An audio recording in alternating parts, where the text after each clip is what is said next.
Got it here, Zip Slicer Pro. This is a pretty new gadget. I never seen anything like that. So let's see how it works. Wow, interesting. So very similar to what I put to the test before, but it will hold one potato each. So I guess that way it doesn't smoosh them up. So I have decent sized potatoes, tomatoes, whatever, same thing. Not really, but I make mistakes sometimes. There you go. So put some tomatoes in. You can also slice up grapes like that. Boom, check this out. Did it slice all the way? Yes. So bring with yourself a bowl. So let's see how fast I can slice up a bag of these tomatoes. Beautiful. Sliced up all the way. Yep, that's awesome. So this is very satisfying. Very easy to load it up. A lot of times whenever you load them up in the different gadgets, it's kind of hard to load them up. Big size, small size, boom. I'll tell you what, that's a lot easier than doing it by hand with a knife, especially when you're using this perfect size tomatoes like that, medium size I would say. And look at that, we did a whole pack really fast. Check this out. Nice. And one more. Because I had so much fun, let me go get another box of tomatoes. Let's see if I can get it even faster. So beautiful. And I guess you can stick it in a dishwasher, wash it, no problem. So it doesn't make a lot more dishes, but also saves you a lot of times. So that's good. Okay, let's try to do some more even faster. Okay, let's go. There goes nothing. Obviously you can wash them off inside of the package. Oh, what happened? There you go. Look at that. They just slice so easily. I love that blade. This blade is very sharp. You can go this way or the other way. No problem. This is so satisfying.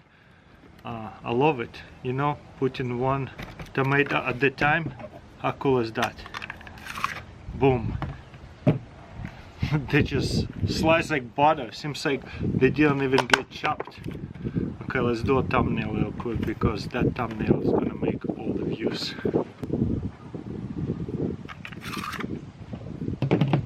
Love it. This is so awesome. Few more tomatoes over here. Man, I could slice up a whole barrel of tomatoes. It's very satisfying. Usually it's so annoying if you do it by hand. Look at that. So yeah, if you ask me, they keep making a lot more kitchen gadgets and some of them are a lot better than the old ones or just as good. I guess that will be your preference. Which one do you like better? I like that one a lot. Also, obviously you can slice up anything into here as long as you can fit it in there, like grapes and stuff.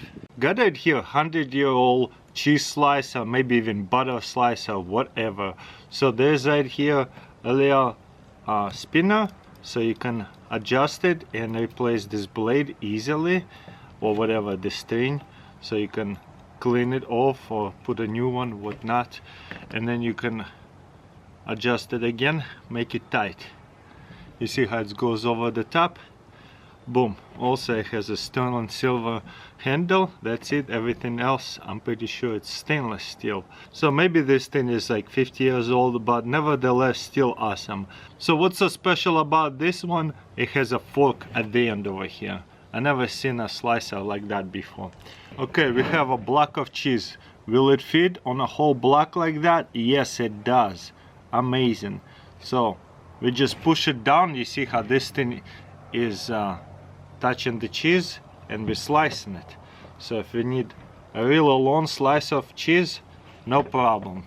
And boom, really nice. So it's not adjustable, so you're going to have this kind of slices, but I'll tell you what, this is perfect. I don't think I need any thinner. So let's slice up this way. That's probably the way I'll be using it with anyways. Boom, look at that. Also, I think you can adjust it by slightly turning the angle like that. So let's try it out. So you could make it much thinner. So let me compare it to you guys. This is a thicker slice, this is a thinner slice. So it depends on the angle, you can make thinner or thicker slices again. Let's slice up a bit and then we'll put to the test this fork. Look at that, so fast. This is just satisfying. There should be more slices and kitchen gadgets, I mean slicers like that. Amazing. At the end over here I'm kinda tilting more, so try not to push at the end as hard. Whoops, that happens. Got too confident or something. Okay, let's do this. Okay, leveled out. So at the end over there it's crumbling up, but that's okay. Depends of the cheese, different way it's gonna crumble. If you don't want it to crumble at the end over there, just go a little bit slower. At the end over here, make sure you cut it. Beautiful. And look, I'm gonna slice up the whole block of cheese in no time. Okay, look at that.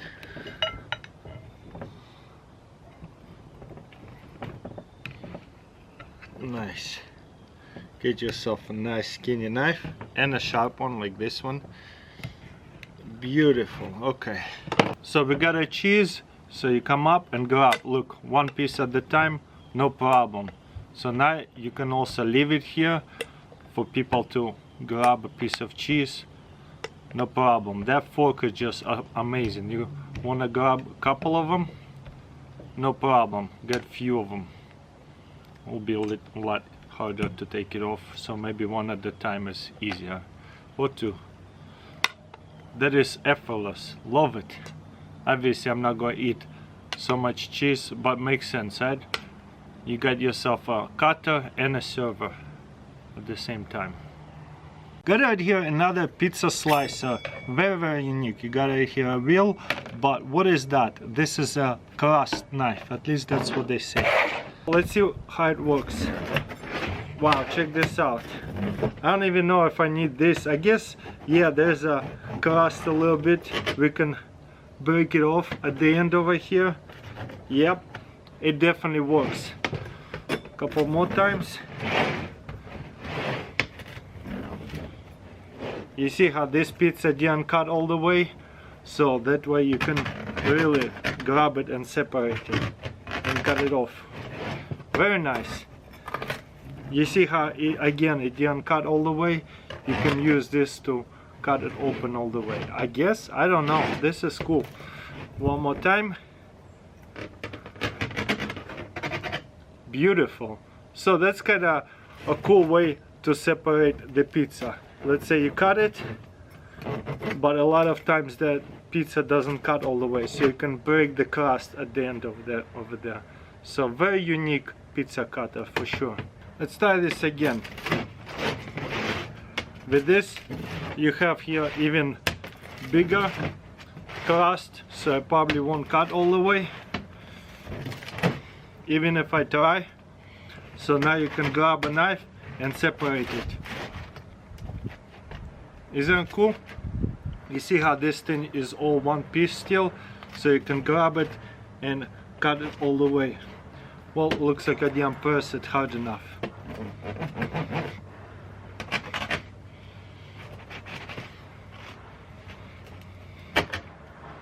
There you go.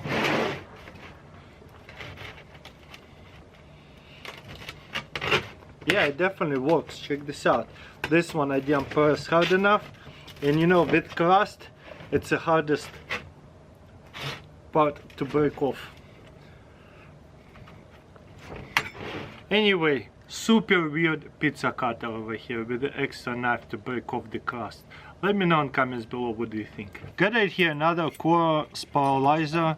So let's see what this one is all about. I thought it was actually going to be fully electric when I was buying it, but this button is just to take this thing out. That's it. So let's spiralize our core cucumbers. So I probably need the smallest. I guess this one is okay. Looks like we're only gonna be able to go halfway in, so we'll have to chop this way with my awesome knife, this way, and then half. So in case you need to hollow out the cucumber for any reason, This one is almost kind of too big.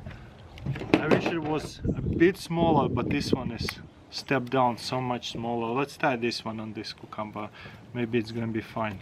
So yeah, you just go in like that and spiralize it. So like a screwdriver. I wish it was electric. Would have been a lot easier. You wanna push a little bit, but not too hard.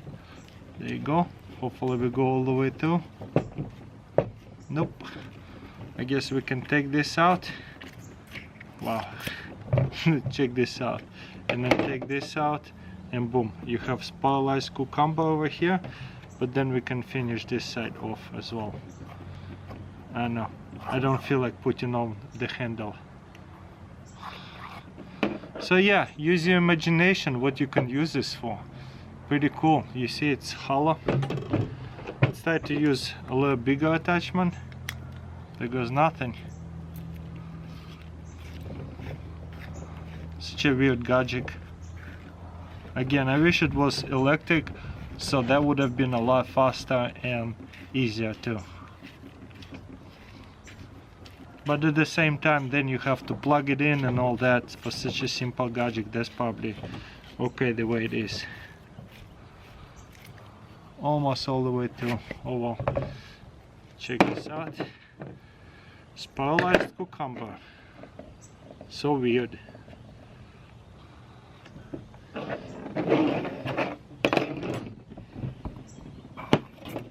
And boom. You can use that for whatnot, decoration. Okay, let's see if we can core the apple with this thing. Is this apple core also? Let's find out. Oh yeah, no problem. So it's like in a way a core too. Going through seeds and everything. You hear it crunching? No problem. A little bit slow. But so this is a spiralizer and a core. I think it's more like a core more so than a spiralizer. Boom, I missed it a little bit, so oh well. Anyways, let me know in comments below what do you think about this pretty unique gadget. I got some more 100-year-old tea gadgets. Let's see what this one is all about. So it looks like with this one you can even either use a spoon or actually it's kind of a spoon by itself. So the way you're going to use it, I guess hold it on the left hand and grab this with the right hand. Oh man, you guys don't see it what's happening, but so I have to switch my hands. So pour it. Obviously you're not gonna have a electric teapot from 100 years ago, so I'll be just cheating a little bit, but that's how you're going to use it. Maybe overfilled, but nevertheless look how much tea it can hold and making our tea black instantly. And you could probably use it big amount of tea. You could use it for many cups. So let's use the same one for another cup. Whoops, happens.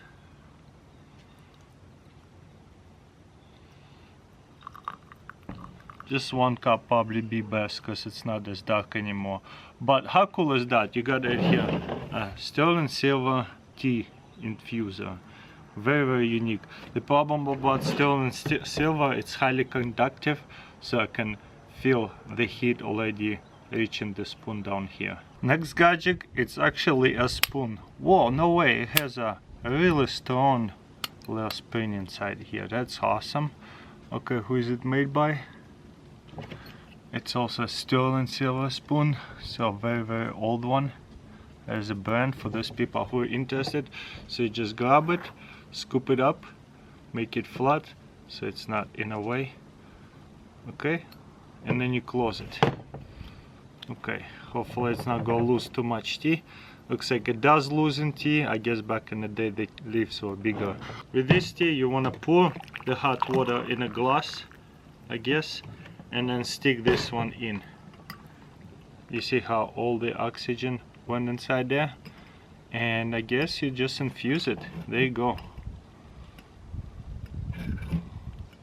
Let me know in comments below what do you think about this gadget. As you can see, this one is not really becoming that dark quickly. With that pour over tea it was darker a lot faster, but I guess they both kind of work. I guess it's a lot less tea leaves inside of this spoon, so that's pretty cool. And then you can just dump it out, whatnot. I mean, it holds quite a bit of tea leaves. Look at that, that's a lot. Next couple are very simple, also sterling silver, says on it somewhere. There's burns on them, very old, but it goes over your cup, mug, whatever. So you'll have to have another spoon to put your tea down here and down here. These holes are a bit bigger and these leaves are not thick leaf. Maybe next time I try to get thick leaf tea. And then you just pour over it. But you gotta go slowly. Those teapots from back in the day, they would pour over very, very slowly. You see, you don't want to overfill it, but at the same time you do want to moist it really good, the whole thing. Same thing here. This one is a little bit smaller, so it's kind of easier to make all the tea leaves soaked in. And you see how it's pouring it quite slowly, like a coffee pot. And I'll tell you what, because this is much smaller, it's actually much darker tea turn out to be. But again, because it's sterling silver, these things get so hot. Even though it has handles, they conduct so well, it gets too hot to even pick them up from a boiling water. So maybe that's why they stopped making them in sterling silver. Even though they look cool, it's a precious metal, but not very convenient because it's too hot. Next one is pretty cool, but when I was buying it, I didn't pay attention. One piece broke off. This thing should flex and fold, and it goes inside of a teapot nozzle. Let me demonstrate, like this one for example, and it is going to hold. But because you have two pieces, it's kind of sticks in there and holds. So whenever you pour it over, I'm afraid it's gonna fall out because nothing holding it. You put tea inside here. Going up, my dad actually used to have one of these that is not broken, but it wasn't sterling silver either. But I had no idea they were invented so long ago. It should say somewhere the brand. I actually don't see the sterling silver marks. Maybe I got scammed on eBay. Who knows? You gotta be careful with eBay what you buy. So, and one more, another spoon over here. Beautiful, just generic one. So you open it up and scoop it up as much as you want. So let's do this much and then close it. Let me show it to you guys one more time for this angle. Boom. Wow, it closes way better. I had another one, spoon like that, but the latchet was here and here. So it wasn't holding the tea that well. It was losing quite a bit of tea. Fill it up hot, boom. Then let's put it in. Okay. Does it loosen tea leaves? Not too bad. I guess it's easier to just go in and out like that. Kinda. Yep. So that way we exchange the water inside of those tea leaves. But as you can see, for this one you'll have to wait a lot longer for the tea to brew, because there is not as much of the water flow. And you could probably see the darkness of this tea and this tea, like so much different, because pour over is way faster to brew the tea. So again, this is probably my favorite tea strainer right here, or tea infuser out of all of them. Anyways, let me know in comments below what do you think. Thank you for watching, and I'll see you next time.